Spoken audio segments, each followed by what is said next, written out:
técnicos, le voy a hablar de temas técnicos.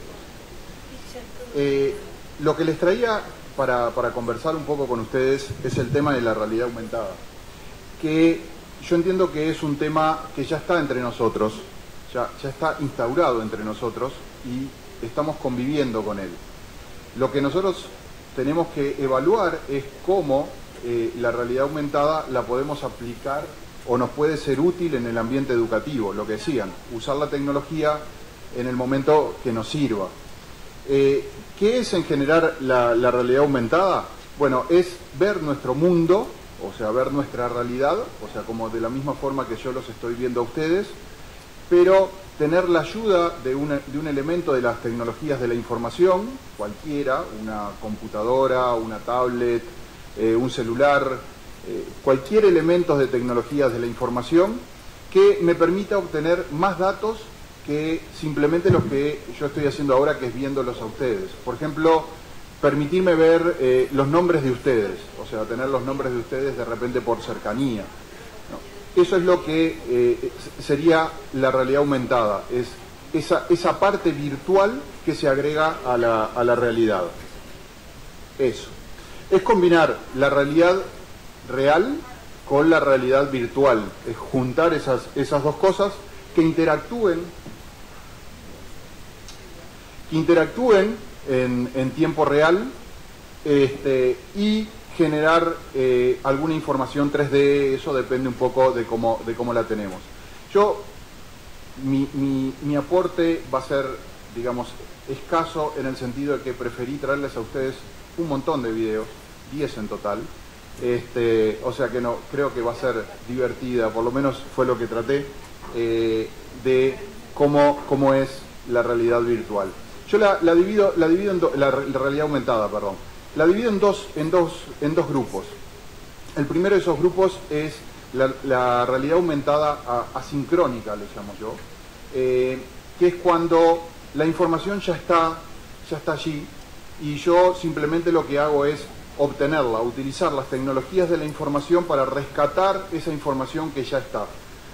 La forma más básica de utilizar la realidad aumentada o de rescatar información adicional es mediante los códigos QR. Yo creo que es la base de la realidad aumentada.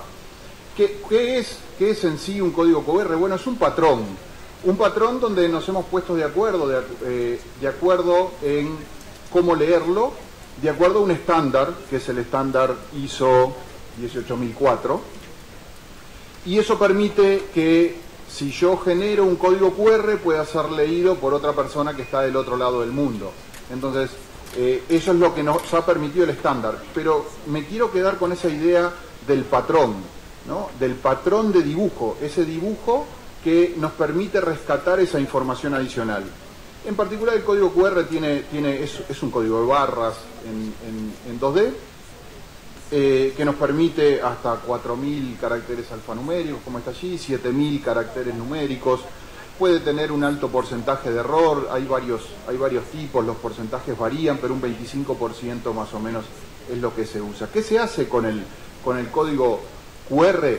Bueno, se guardan estas informaciones, es decir, a la realidad, supónganse en, no sé, la entrada a esta sala, yo le coloco un código QR, entonces al escanearlo con un escáner que lo interprete, yo puedo obtener un texto adicional que me puede dar mayor información, puedo obtener una URL. Una vez que yo obtengo una URL, es importante recordar que si yo estoy dando una URL tengo que estar en un lugar con conexión, porque si estoy dando una URL y después no hay conexión, es inútil dar una URL. Pero si yo tengo la URL, puedo llevar a alguien a un video, puedo llevar a alguien a un archivo, a un documento mayor, puedo llevar a alguien a un posicionamiento en el mapa, puedo llegar a información adicional, todo alojado en la web. Le puedo dar la dirección de email, hay un formato de texto para intercambio de datos personales, como tarjeta de visita, que es el formato B-Card. Si yo escaneo el código QR con un celular y la información está guardada en formato B-Card, automáticamente lo agrega a mi agenda de contactos, ¿no? Colocando el teléfono donde está el teléfono y ese tipo de cosas. Entonces, para esto es lo que se usan los QR. Ya están los QRs en Ceibal, ¿no? O sea, estoy seguro que a muchos de ustedes no les he agregado mucha información. Ustedes tienen este sitio, ya hay experiencias donde uno ve los alumnos con las ceibalitas.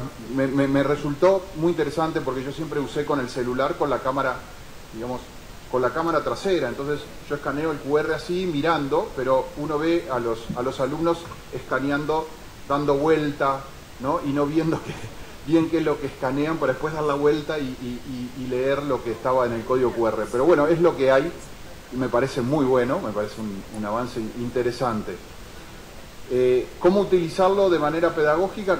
Creo que lo podemos discutir en el taller que vamos a tener después, o por lo menos traigo algunas ideas. Supongo que ustedes van a poder aportar más cantidad de ideas al respecto. Entonces, digamos, eso sería el paso base. El código QR es lo más básico que yo puedo hacer en lo que es realidad aumentada, de darle más información a la persona que está pasando por un pasillo, por un mundo real. Pero me quiero quedar con aquello de que el código QR es un patrón. Si yo tuviera un software que en definitiva yo pudiera decir que es un patrón, o sea, no quedarme con el código QR. Entonces yo, por ejemplo, veo cualquiera de los banners que están por aquí, le saco una foto y digo, este es mi patrón, y a partir de ahí le coloco una información adicional, que puede ser cualquiera de esas, puede ser un video, puede ser más información. Ese código lo subo a una web y lo hago funcionar con un software. Ahí ya no tengo el estándar, entonces al no tener el estándar hay que desarrollar el software. Ese software no está, ¿no? Entonces, yo podría dar información adicional. Y eso ya hay experiencias. Ahí tenemos el video 1 que les va a mostrar, por lo menos vemos la primera parte.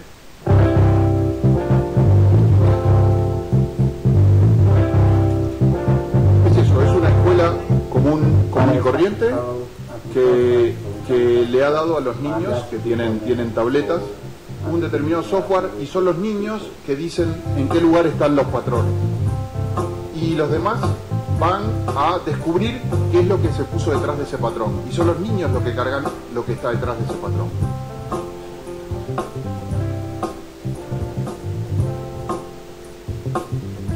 We first heard about Erasmus through an international project that we're doing in school. Ustedes van a ver que siempre se está enfocando una imagen y a partir de ahí se produce la información adicional. Si podemos tener un patrón, ¿hasta dónde podemos llevar ese patrón? Bueno, lo podemos llevar a un tatuaje. Cualquier cosa puede ser un patrón. Este es el segundo video. Y ustedes van a ver las posibilidades, el resultado que generó esta persona. Tengo a Jorge de colaborador haciendo clic.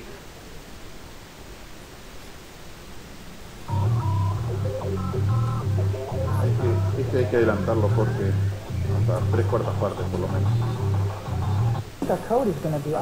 Allí está bien. Allí está el teléfono celular con una aplicación especial que detecta ese patrón. Oh, I think we got something good, guys. I think it's working.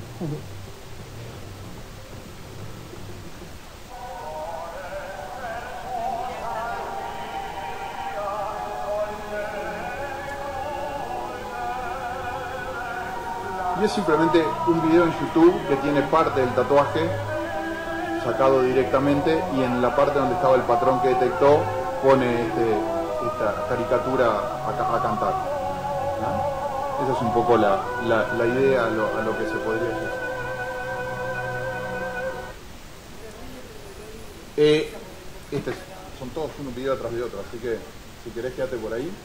Ese otro es, si nosotros pusiéramos en una camiseta ese dibujo del rompepechos, que es como se le llama al chestbuster, como se le llama al alien en el momento que sale del pecho. Si nosotros lo pusiéramos en una camiseta pasaría algo como esto. Sí, adelante. cuando lo escaneamos al dibujo. O sea, esto está filmado sobre el celular y allí tiene el dibujo que lo puede tener impreso. Esto se puede descargar.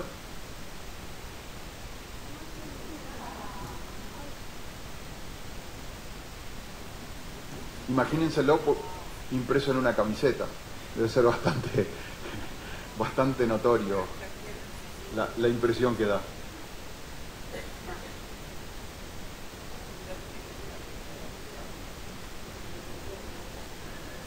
Bien, esos patrones que por ahora lo que yo les he mostrado son dibujos, o sea, son dibujos que podemos tener. En el Chessbuster era alguien que hizo un dibujo especial y generó una aplicación, se puede descargar, está para Android y ustedes imprimen el Chessbuster y juegan con él, si quieren. Las otras no estaban disponibles, son creadas para esas personas en particular. Pero ¿qué pasa si los patrones yo los pudiera empezar a vincular con elementos reales como edificios? Bueno, esto es un ejemplo, el siguiente video.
Bien, esto lo que estaba haciendo es vinculando edificios o monumentos a películas o a determinados hechos.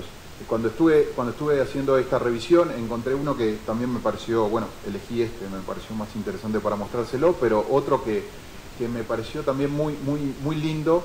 Lo que hacía era mostrar un edificio y uno podía moverse con el dedo en una barra de tiempo y ver el mismo edificio cómo había estado cuando fue destruido por la guerra, cuando fue reconstruido, cuando le fue agregado una parte, y uno veía el mismo edificio siempre apuntando hacia el edificio, y si uno se movía un poco tenía un movimiento.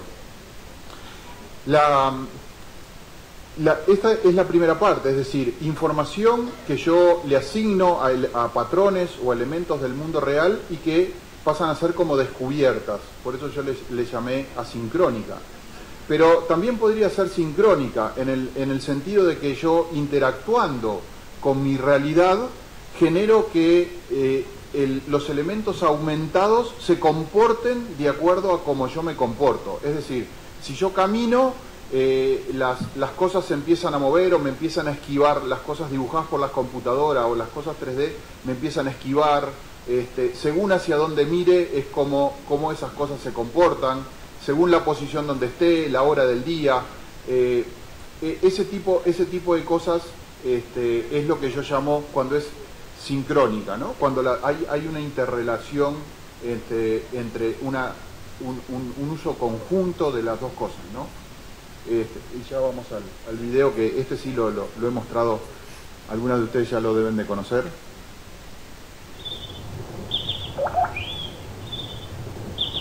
Allí tienen ustedes un libro.